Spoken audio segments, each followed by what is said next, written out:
Ya, halo pemirsa, apa kabar Anda hari ini? Langsung dari studio IDX Channel Jakarta, saya Prasetyo Wibowo kembali hadir dalam Market Review, program yang mengupas isu-isu yang menjadi penggerak ekonomi di Indonesia. Live streaming kami bisa Anda saksikan juga di idxchannel.com. Dan langsung saja kita mulai Market Review selengkapnya.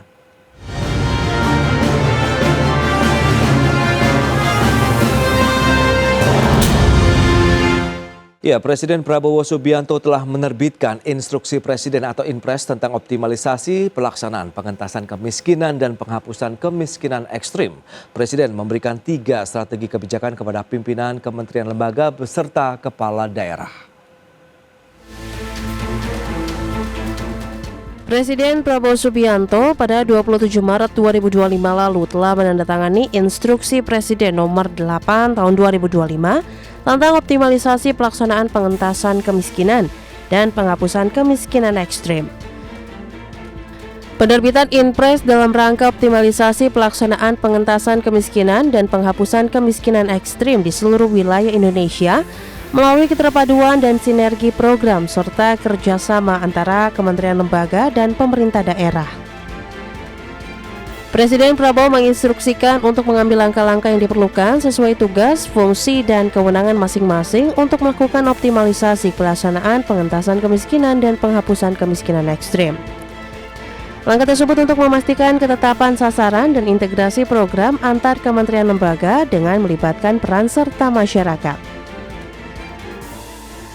Presiden juga memberikan 3 strategi kebijakan, yaitu pengurangan beban pengeluaran masyarakat, peningkatan pendapatan masyarakat, dan penurunan jumlah kantong-kantong kemiskinan. Selain itu, Presiden meminta untuk menggunakan data tunggal sosial dan ekonomi nasional untuk optimalisasi pelaksanaan pengentasan kemiskinan dan penghapusan kemiskinan ekstrim dalam menentukan sasaran program, termasuk program sekolah rakyat. Dari Jakarta, Tim Liputan, IDX Channel. Ya, pemirsa, untuk membahas tema kita kali ini, pemerintah pacu pengentasan kemiskinan ekstrim. Kita sudah tersambung melalui Zoom bersama dengan Ibu Hardini Puspasari. Beliau adalah Ketua Komtab Perencanaan Infrastruktur dan Pembiayaan Pembangunan Kadin Indonesia. Halo Bu Hardini, apa kabar? Halo Mas Pras, alhamdulillah kabarnya luar biasa. Baik, ya selalu luar biasa kalau memang sama Bu Hardini ini. Terima kasih juga atas kehadirannya. Dan sudah bergabung juga ada Pak Rizal Taufikur Rahman, Kepala Pusat Makroekonomi dan Keuangan Indef. Halo Pak Rizal, apa kabar? Baik, alhamdulillah Mas Pras, sehat. Baik. Terima kasih juga, salam sehat Pak Rizal. Dan sebelum membahas lebih jauh, tadi sudah disampaikan Presiden Prabowo sudah mengeluarkan Inpres nih tentang optimalisasi pelaksanaan pengentasan kemiskinan dan juga penghapusan kemiskinan ekstrim. Nah, apakah ini lagi-lagi nih Pak Rizal menjadi angin segar begitu dalam upaya meningkatkan kesejahteraan masyarakat di Indonesia? Iya, saya kira kebijakan atau Inpres nomor 8 2025 yang ditetapkan ya pada 27 Maret 2025 ini Ya. adalah kebijakan yang saya kira Presiden berupaya untuk gitu ya menginstruksikan lebih dari 40 kementerian dan lembaga untuk bersinergi dalam upaya terpadu, kemudian terarah, terintegrasi dalam pengentasan kemiskinan, utamanya kemiskinan ekstrim. Saya kira hal ini perlu diapresiasi meskipun nanti tentu dalam implementasinya akan ada tantangan-tantangan begitu ya. Karena kalau kita lihat dari data ya berkaitan dengan kemiskinan ekstrim memang ditargetkan gitu ya di 2026 itu 0% gitu ya. Dan bahkan kalau kita lihat di 2024 itu di 0,64%, kemudian pelan-pelan turun gitu ya. Karena kalau kita bicara kemiskinan ekstrim itu kan sebenarnya kemiskinan yang memang keraknya gitu lah katakanlah ya. Itu sulit sekali gitu untuk dinaikkan lah levelnya. Dan memang harus lewat pendidikan gitu ya. Harus lewat pendidikan. Nah, hanya saja dalam implementasi, nah ini yang apakah Inpres ini efektif nggak? Nah itu yang saya kira menjadi challenge di tengah kondisi saat seperti sekarang gitu. Oke, Rizal. Nah, dari kacamata Kadin Sendiri bagaimana Anda melihat dengan kehadiran Impres nomor 8 tahun 2025 ini, Bu Hardini? Apakah nanti sinergitas begitu kementerian lembaga, pemerintah daerah, dan tentunya juga pelaku usaha untuk bisa mengentaskan kemiskinan, menghapus kemiskinan ekstrim di Indonesia bisa lebih komprehensif gitu? Yes, Mas Pras. Jadi kalau kita lihat ya, kalau terkait kemiskinan, memang ini salah satu janji Presiden waktu itu ketikanya bahwa untuk mengentaskan kemiskinan dan ini menjadi program Astasita itu menjadi 0%. Oke. Hal ini Kadin melihatnya memang kalau kita lihat by data ya Mas, memang dari 83.000 desa aja yang ada di Indonesia saat ini, itu masih ada loh yang nggak punya listrik 3.100 desa, bayangin aja. 3.100 desa, berarti kan ini pentingnya ada keadilan sosial bagi seluruh rakyat Indonesia. Tapi kalau ini sesuai dengan sila kelima Pancasila kita ya, bahwa keadilan sosial ini penting sekali terkait dengan adanya apa namanya pengentasan kemiskinan ini harus dilakukan karena ini akan membawa impact terhadap pertumbuhan ekonomi. Akan tetapi bagaimana sekarang kolaborasi daripada kami tentunya dari Kadin ini menginisiasi program yang mana bisa mensupport gimana pun juga yang akan menopang perekonomian itu adalah komoditi. Oke. Komoditi itu adanya di desa, di daerah ya. Jadi saat ini kami menginisiasi program-program yang mana komoditi ini bisa diangkat dan dikaryakan, apalagi sekarang program pemerintah adalah apa namanya hilirisasi untuk komoditi yang perlu diangkat karena ini ada kaitannya dengan program pemerintah ketahanan pangan dan pengentasan kemiskinan ini mempunyai korelasi yang sangat kuat. Baik, tapi kalau kita cermati dengan kondisi yang ada saat ini, kita ke Pak Rizal lagi nih. Review Anda terkait dengan tingkat kemiskinan, kemudian kemiskinan ekstrim lah di Indonesia. Saat ini tuh seperti apa kondisinya, Pak? Ya, kalau dilihat dari sisi angka memang terjadi penurunan ya Mas Pras ya antara target dan realisasi Hmm, apa namanya meskipun ada tantangan ya utamanya ya yang selama ini menjadi challenging adalah eh, program-program ya seringkali tidak tepat sasaran ya Oke. tidak tepat sasaran dan sebaran penerima manfaat ini terkadang juga program-program tadi ya misalnya PKH katakanlah begitu ya atau juga eh, apa namanya untuk pendidikan KIP, bantuan subsidi upah dan macam-macam gitu ya bantuan-bantuan ini nampaknya ini perlu dievaluasi. Nah, tentu ya saya setuju ya Impres ini diadakan hanya saja masalah efektivitasnya nih harus Oke. mengevaluasi dulu ya pengentasan kemiskinan yang ada saat ini. Misalnya ya, karena kalau kita bicara ingin mengentaskan kemiskinan ya harus ada dua pendekatan ya, makroskop dan juga mikroskopnya. Hmm, Kalau bicara makro ya tentu saja berkaitan dengan pendataan, kemudian juga perbaikan dalam konteks delivery sistemnya, termasuk anggaran pengentasan kemiskinan, dan juga penguatan kelembagaan yang notabene sebagai implementator ya dari delivery system itu sendiri. Nah, dalam konteks mikro misalnya untuk program-program kemiskinan, pengurangan beban pengeluaran kan sebenarnya kemiskinan saat ini apakah mau difokuskan ya pengurangan beban pengeluaran atau mendorong kepada peningkatan income nih gitu oke. ya. Oke. Jadi hasil analisis kami sebenarnya di 5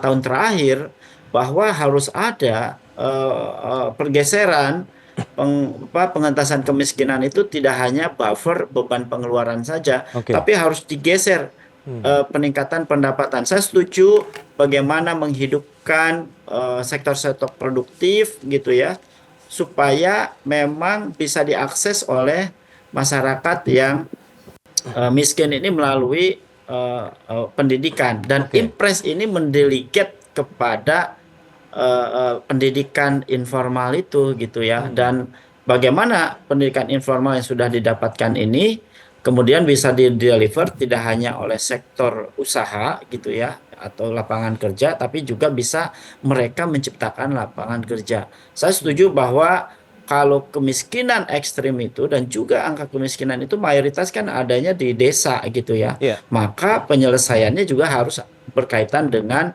ranah tipologi wilayahnya. Desa Iya. berkaitan juga dengan pesisir, berkaitan juga non pesisir, kemudian juga berbicara urban rural, dan kita juga berbicara sektoral, pertanian, perkebunan, perikanan, dan juga non pertanian, perkebunan, perikanan. Saya kira itu juga Iya. menjadi penting ya, selain daripada kita memberikan katakanlah sekolah atau juga pendidikan terutama berkaitan dengan sekolah rakyat, karena kan salah satu program unggulan di dalam Impres itu kan sebenarnya sekolah rakyat gitu ya, yang Yes. notabene pendirian sekolah yang dirancang untuk memutus mata rantai kemiskinan melalui pendidikan. Ya kita setuju, karena kalau untuk keluar dari kemiskinan itu harus pendidikan gitu. Iya. Tapi ekosistem pada saat mereka sudah dididik menjadi memiliki skill, nah ini harus Yes. bagaimana nih kan Iya, gitu. iya. Saya Betul, setuju betul. tadi Bu Hardini, bagaimana lapangan usaha ini atau sektor usaha yang produktif membuat komoditi atau hilirisasi yang mungkin sesuai dengan skala usahanya gitu Iya. ya, itu juga menjadi ya penting ya, tidak Baik. hanya membuat sekolah rakyat tadi. Nah itu dia Pak Rizal, di dalam Inpres juga diatur begitu, ada 3 strategi kebijakan ya untuk pengentasan kemiskinan ekstrim. Nanti kita akan bahas di segmen berikutnya Pak Rizal. Bu Ardini, kita akan jeda dulu sebentar ya, dan pemirsa pastikan Anda masih bersama kami.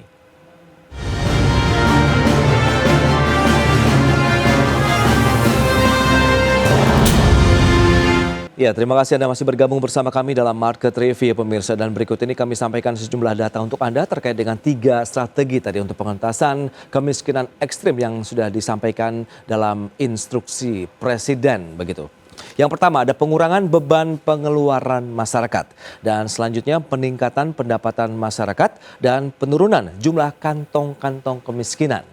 Baik, selanjutnya kita cermati dari sisi pendanaannya untuk penghapusan kemiskinan ekstrim ini apa saja? Ada APBN, kemudian APBD, kemudian ada anggaran pendapatan dan belanja desa juga termasuk di dalamnya, serta sumber lain yang sah dan tidak mengikat sesuai dengan ketentuan peraturan perundang-undangan yang berlaku.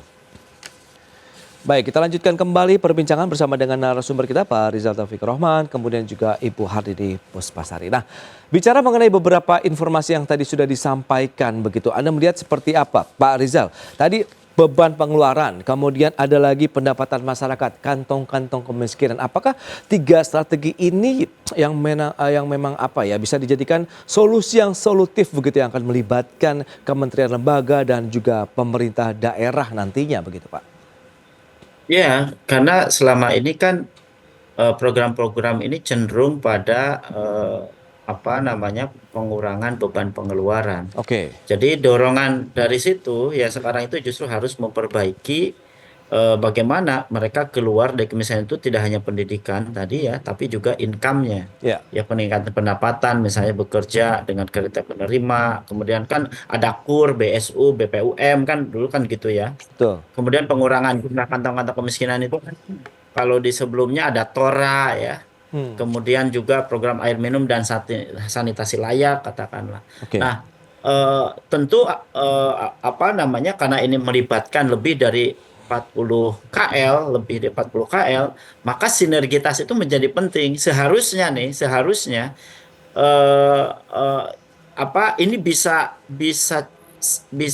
segera gitu ya, atau bisa cepat gitu untuk pengentasannya ya, karena semua sektor bergerak. Cuma problemnya sekarang adalah tantangannya bagaimana yang kolaborasi atau koordinasi multisektor ini Mas Pras untuk mengimplementasikan dari 3 strategi ini. Karena memang selama ini untuk strategi mikro yang harus dijalankan ya tiga strategi tadi ya, untuk antisipasi konsumsi misalnya, kemudian juga pendapatan dan juga pengurangan kantong-kantong kemiskinan. Dan setiap strategi itu ya setiap KL harus punya peran dan juga kontribusinya, tapi bagaimana sinergitas? Nah, itu yang menurut saya Ya. menjadi tantangannya gitu. Menarik, sinergitas. Kalau kita bicara mengenai Kadin sendiri bagaimana? Apakah juga akan melibatkan Kadin daerah begitu sehingga bisa mendukung pengentasan kemiskinan dan penghapusan kemiskinan ekstrim di Indonesia, Bu Hardini?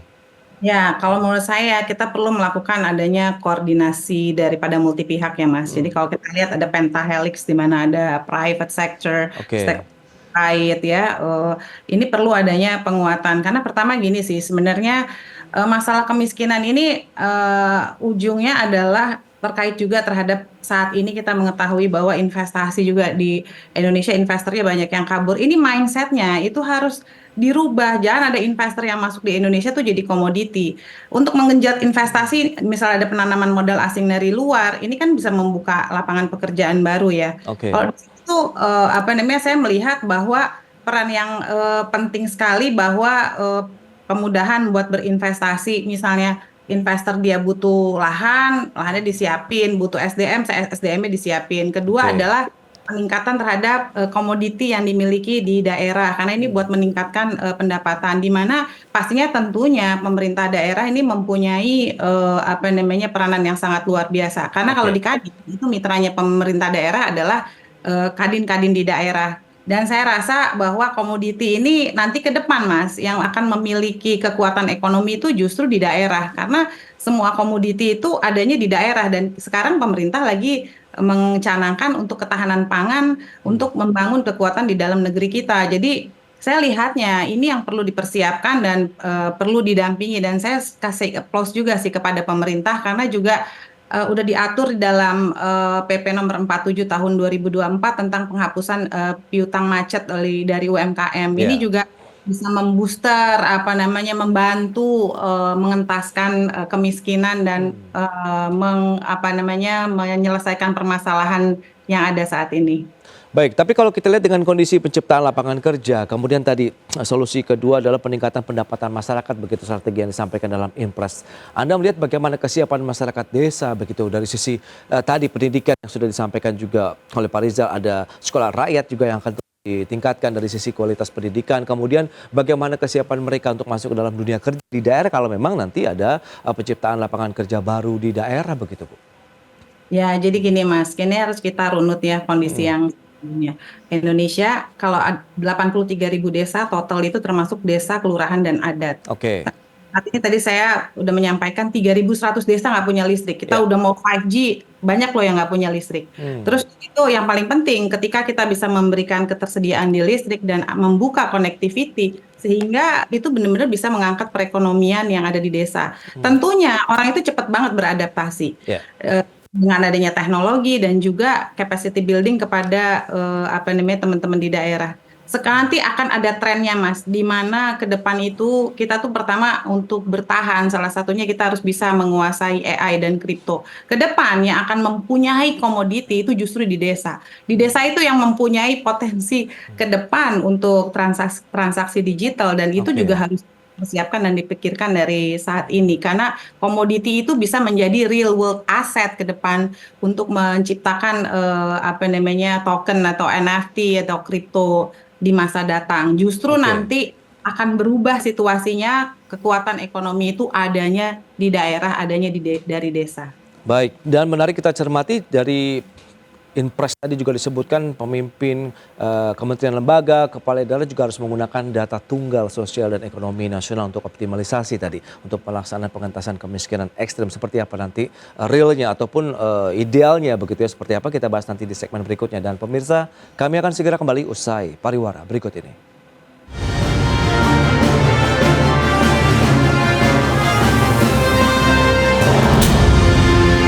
Ya, Anda masih menyaksikan Market Review pemirsa, dan kita cermati tadi Presiden juga meminta pemimpin kepala daerah, kemudian kementerian lembaga ada data tunggal sosial dan ekonomi begitu untuk optimalisasi pelaksanaan program pengentasan kemiskinan ekstrim. Pak Rizal, lantas seperti apa nih data ideal yang seperti apa? Karena kita tahu masalah data ini kan permasalahan klasik yang masih terjadi hingga saat ini, Pak Rizal.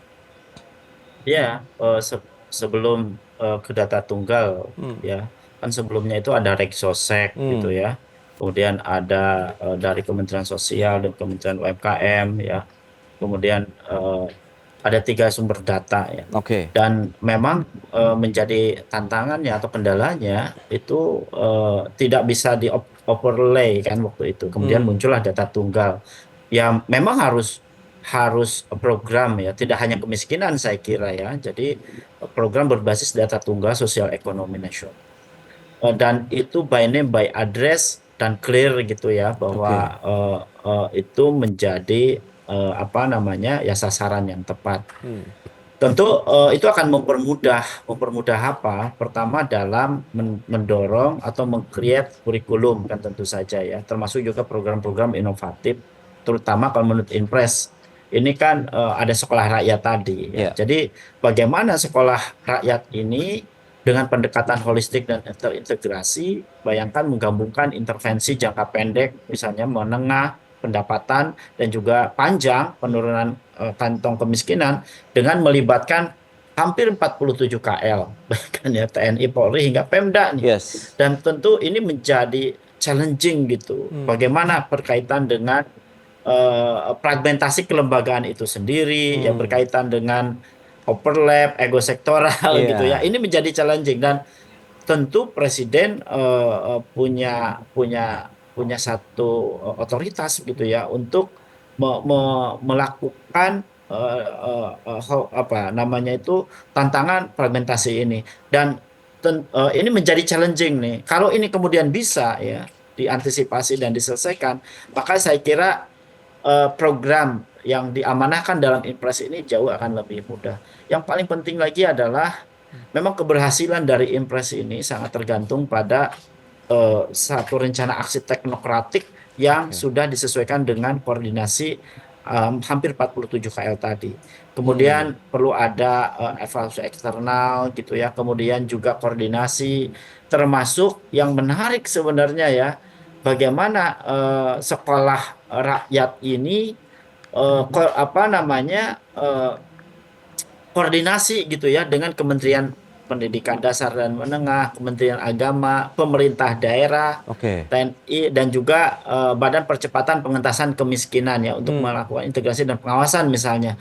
Nah, kalau kemudian ini tidak loose gitu ya, nah maka tentu Impres ini akan banyak menghadapi tantangan. Saya kira mungkin perlu ada tadi semacam roadmap atau kemudian perencanaan yang lebih terukur, lebih terstruktur. Kemudian juga apa namanya, jangka pendek, menengah maupun jangka panjang.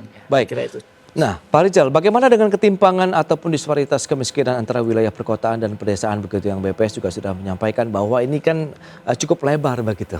Anda melihat apakah memang butuh extra effort begitu untuk mengatasi ini? Iya, kan memang tadi sudah sampaikan untuk menyelesaikan kemiskinan itu akan efektif kalau ada tipologi kemiskinannya diselesaikan based on itu. Jadi pesisir, non pesisir. Karena tingkat kemiskinan di pesisir dan pesisir determinannya juga beda, Mas. Misalnya yang di pesisir, tingkat kemiskinan itu karena keterbatasan teknologi, akses terhadap kredit, akses pemasaran, hasil tangkapan. Tapi kalau non pesisir, misalnya ya akses pendidikan, ya kreditnya, kemudian sanitasi, misalnya rumah layak dan air minum katakanlah. Kemudian juga misalnya urban rural tadi, Mas Pras. Kalau yang di kemiskinan di rural ya, memang itu juga berbeda. Misalnya di urban itu layak berkaitan dengan aksesibilitas konsumsi ya, bahan bakar, kemudian perdagangan. Kalau yang di rural kan berkaitan dengan akses keuangan, kredit, kepemilikan aset dan pekerjaan. Sehingga sekolah tadi ya, sekolah rakyat tadi mestinya mempertimbangkan tipologi ini sehingga dan outputnya adalah sesuaikan dengan kebutuhan tadi, termasuk juga misalnya kemiskinan di sektoralnya, kemiskinan pertanian dan non pertanian itu juga harus dipisahkan gitu, karena tidak bisa gebiah-uyah semuanya disamakan gitu, nggak bisa sesuai dengan tipologi itu. Yang bisa dikatakan memang effortnya harus berbeda begitu antar wilayah, yang disesuaikan dengan kearifan lokal begitu ya, terkait dengan kondisi masyarakatnya, kondisi demografi dan lain-lain. Nah, lantas bagaimana Bu Hardini, Anda melihat mungkin rekomendasi saran begitu, strategi apa yang mungkin bisa melibatkan dunia usaha khususnya KD Indonesia begitu untuk bisa terlibat langsung juga dalam program pengentasan kemiskinan ekstrim di Indonesia? Saran kami sih kira-kira kalau misalnya kebijakan dijalankan secara konsisten dan terukur, misalnya gini, di tahun 2025 nih sampai 2006, Ya. 2026 misalnya terjadi penurunan yang signifikan melalui bantuan sosial diperluas dan pembangunan infrastruktur desa. Itu yang Oke. tadi saya bilang, connectivity internet, dibikinin juga digital platform gitu ya dan capacity building buat desa. Terus kedua tahun 2027 sampai 2028 kita bisa fokus pada pemberdayaan ekonomi di rumah tangga miskin, Oke. UMKM, koperasi desa dengan pelatihan BUMDes dan juga pelatihan kerja. Terus di tahun 2029 misalnya pemerintah bisa mencapai angka kemiskinan yang ekstrim udah mendekati 0% bila yang tadi saya sampaikan sudah dilakukan. Meski memang secara statistik mungkin tersisa margin 0,5 sampai masih 1% sesuai dengan faktor geografis yang terpencil di wilayah maupun kelompok rentan khusus. Oke. Nah, agar proyeksi mendekati 0%, satu tidak hanya fokus pada bantuan ya Mas Pras, karena kita harus punya kreativitas dalam meningkatkan pendapatan daerah dengan komoditi yang dimiliki masing-masing daerah. Oke. Kedua, transformasi ekonomi lokal, digitalisasi desa, investasi SDM dan harus adanya kolaborasi yang erat antara pemerintah pusat, daerah, dan sektor swasta dan masyarakat sipil. Pentahelix ini harus diperkuat koordinasinya. Baik, tapi kalau kita lihat dengan proyeksi Anda terakhir bagaimana upaya pemerintah untuk mengentaskan kemiskinan di Indonesia?